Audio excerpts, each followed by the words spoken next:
not? 1.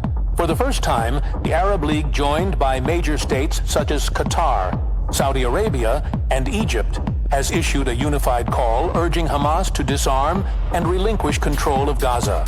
This historic statement, released at a UN conference co-hosted by France and Saudi Arabia, insists that Hamas transfer all authority and weapons to the Palestinian Authority under international supervision and support, with the aim of enabling a two-state solution and a sovereign Palestinian state. The declaration also condemns the October 7, 2023 attack on Israel and calls for the normalization of relations with Israel in the future. 2. Israeli forces have killed at least 4 Palestinians, including a 60-year-old woman and several men in the occupied West Bank and southern Gaza over several recent incidents. These deaths occurred during clashes in Jenin and near aid distribution sites in Rafah. Israeli military statements say warning shots were fired at groups perceived as threats or after verbal warnings.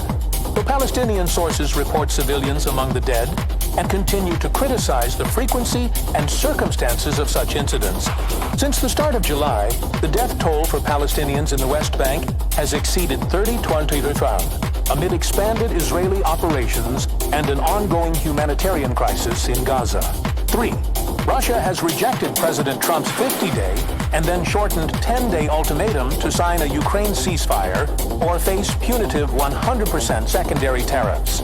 Kremlin officials labeled the demand unacceptable and a threat, with spokesperson Dmitry Peskov stating that Russia is immune to new sanctions after years under restrictions, and Deputy Foreign Minister Sergei Ryabkov insisting Moscow will continue its special military operation until its objectives are met.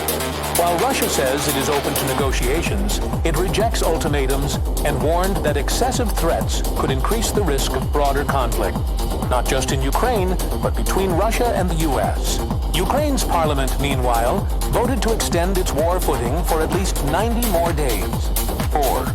Aurora Innovation has become the first company in the U.S. to launch a fully driverless, no human safety driver, commercial trucking service on public roads, operating between Dallas and Houston, Texas. This Level 4 autonomous freight service, deployed in partnership with Uber Freight and Hirschbach Motor Lines, now runs day and night, monitored remotely and equipped with advanced safety and redundancy systems. Aurora's expansion includes a new terminal in Phoenix, with plans for coast-to-coast routes and public live streams to demonstrate operational transparency and safety. This marks a major milestone for the U.S. logistics and self-driving industries. This is Newsboy Club,